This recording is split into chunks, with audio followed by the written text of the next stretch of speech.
All right, guys. To start off with, we're going to be talking a little bit about your thematic essay that you're going to be writing starting next week um, over the novel. It's how we're going to wrap up this novel. And so you're going to be writing an essay about one of the themes from the novel. For example, yours is gender roles. Okay, so if you did not choose the theme of gender roles, or you're not in the gender roles group, um, you're in the wrong video. So you need to go look up the video that you actually of your theme. If you lost your sheet, there's extra copies on the counter by the turn-in tray. But you need to get your gender roles sheet out, and you're going to be filling out the top part of it, and then thinking about some of the questions in the bottom right-hand corner as we prepare for our essay. This is kind of your brainstorming session before you actually start outlining your essay next week. But before we get started, we need to do a quick overview of what is a theme. We'll go into more detail next week. But for right now, just a quick idea. The theme of a story is the underlying meaning of the story. Okay? It's what can be taken away from the story and applied to other stories or your own life. Okay? A theme is what the author is trying to get you to draw out of the story to benefit your own life. What message they're trying to tell you.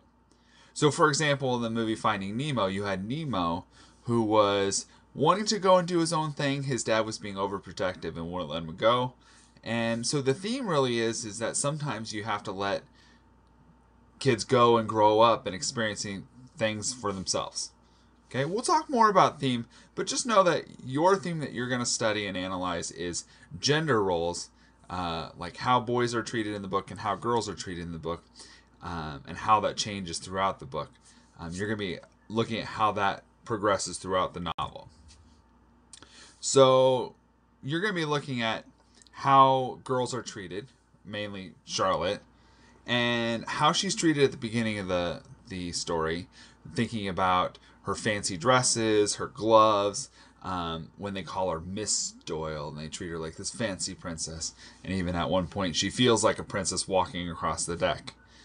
Okay, and then how does Charlotte change as a result of sometimes what she's wearing? She goes from dresses to the sailor's garb. The point in the story, one of my favorite points in the story, when she looks so like hardcore when she just cuts off her hair and throws it in the wind just so that she can do her job better. So you're going to look at all of those, but your main focus for gender roles is on this idea of her being unnatural because she joins the crew. Jaggery calls her unnatural repeatedly. So what does that mean to be unnatural because she's a girl and doing the sailor's work? Okay, and how can we apply that to our own lives?